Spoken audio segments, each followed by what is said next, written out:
What's up guys, Ron Rodriguez here, welcome back to my channel.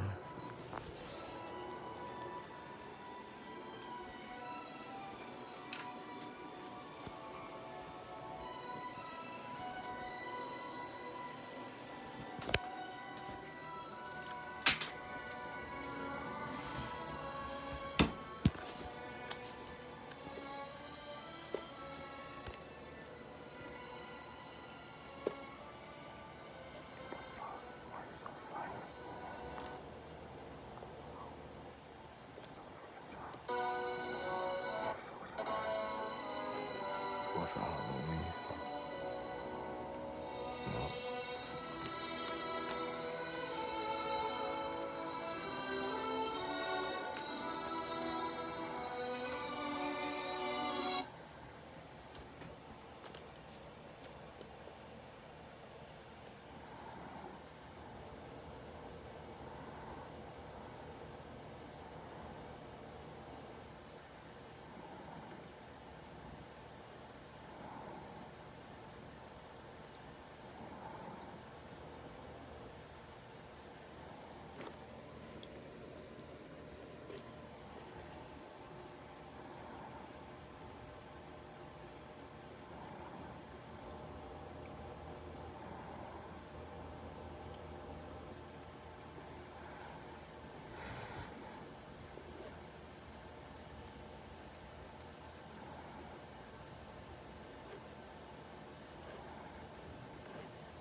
Let's see what this is about, y'all. That's what this is about. Let me see.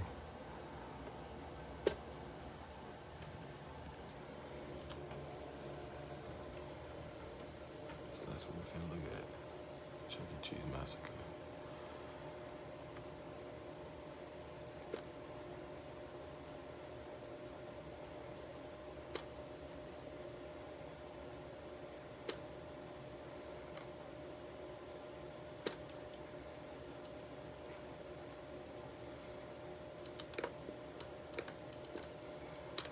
Chuck E. Cheese shooting, which those two things usually don't go together, Chuck E. Cheese and shootings, usually Armin. And today we are focusing on the 1993 Aurora Chuck E. Cheese shooting, which those two things usually don't go together, Chuck E. Cheese and shootings. Usually Chuck E. Cheese is usually the place where kids go to have fun. And honestly, that's what they always should be known for. Maybe also known for not the greatest food, but that's another story altogether. But definitely not known for shootings, except this unfortunate shooting that happened on December 14th, 1993 here in Aurora, Colorado. Oh, Colorado. So on December 14th, 1993, at the Chuck E. Cheese here, a disgruntled employee who was fired from the Chuck E. Cheese not long before the tragedy occurred, and he wanted to get back at Chuck E. Cheese for firing him. The perpetrator was 19-year-old Nathan Dunlop. He used to work at the Chuck E. Cheese that the shooting occurred at, and Nathan Dunlop was fired from the store, the Chuck E. Cheese, only 5 months prior to him going there and shooting.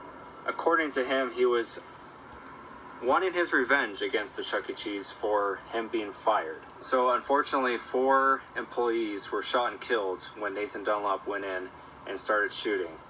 A 5th employee was injured, but thankfully survived. But he ended up killing 4 of the employees there. So Nathan Dunlap was born Nathan Gerard Rochelle. That was his birth name, but apparently he changed it or went by Nathan Dunlap instead. He was born on April 8th, 1974. So again, like I mentioned, he was only 19 when he committed the shootings in 1993. I'm just going to give you some history on him, and so that way you get kind of an idea of what he grew up with and what he was like. So his mother apparently struggled with mental health issues, schizophrenia. Twice during junior high school, Nathan attempted suicide. And when he was 14, his dad asked a psychiatrist to look at him, and the psychiatrist said that he was fine and that there was no treatment required, which is interesting. But before the shooting happened, he had some other crimes in his past. He committed several armed robberies when he was only 15 years old. He also spent time in a juvenile detention center for other crimes, and overall was just getting in trouble quite often. Dunlap began working at the restaurant in May of 1993 and was fired in July of 1993, so he only worked there for 2 to 3 months, give or take. And the reasoning behind him being fired was because he had a disagreement with his manager over scheduling issues. And if you've ever worked at some sort of restaurant or basically almost anywhere where they have different schedules, where they want people to come in at different times, you kind of understand sometimes you don't always get the schedule you want or work the hours you want.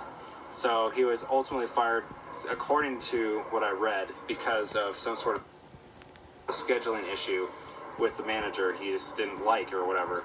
After he was fired, he told his coworkers that he wanted to seek revenge and hated the fact that he was fired from the restaurant.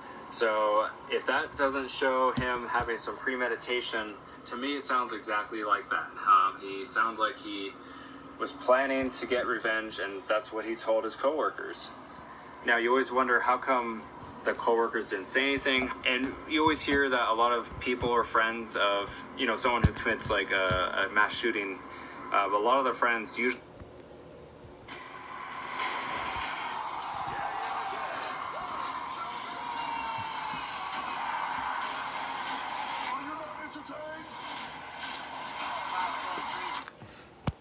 usually say that they didn't take them seriously, or they didn't think they would actually do it.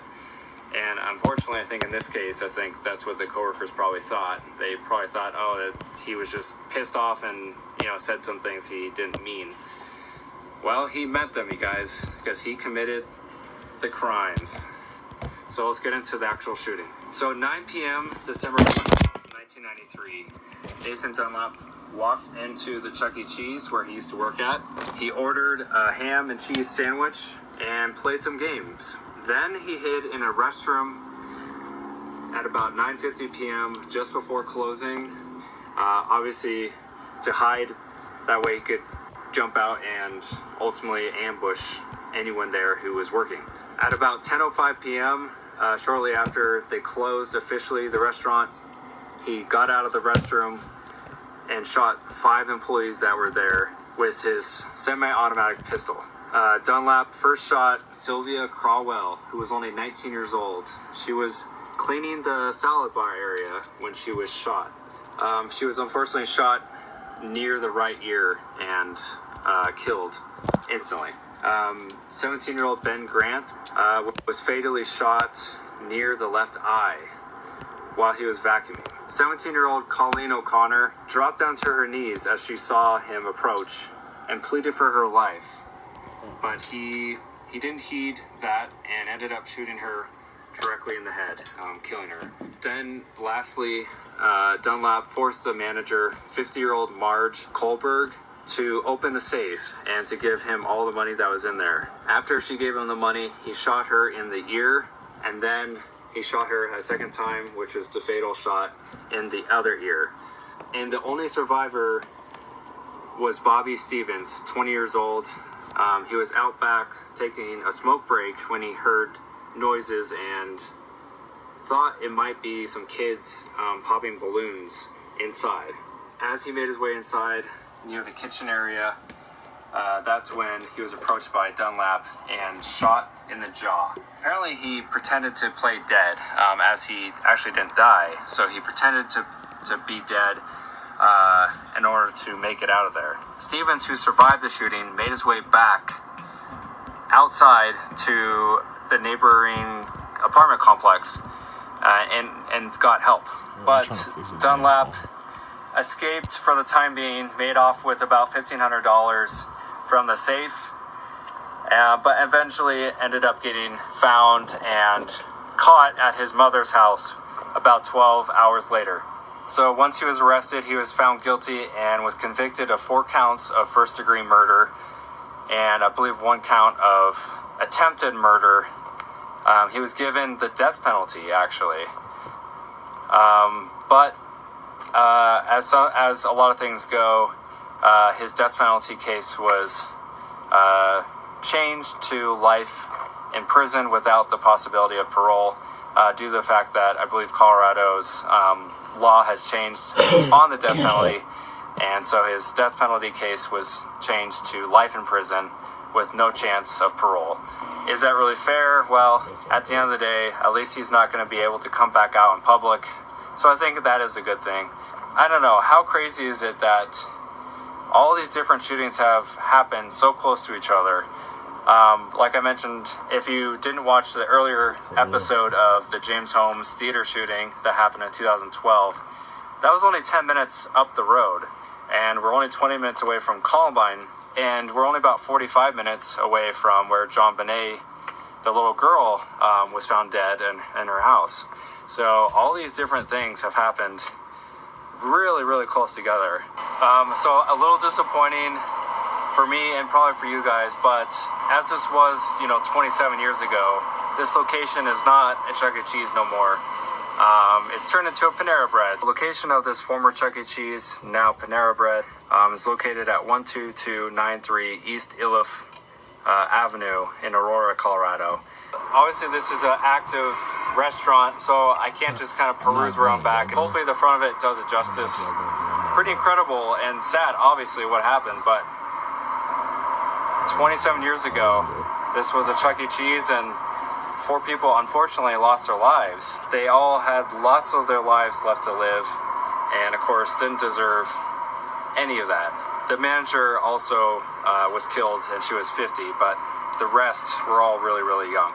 Anyway, guys, I know this one's kind of a shorter, infamous video, but again, there's really not much else to see except the building where it happened at.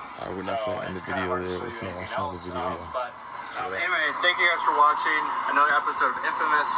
My name's Harmon, and until next time, if you're new around here, definitely subscribe. A lot more episodes.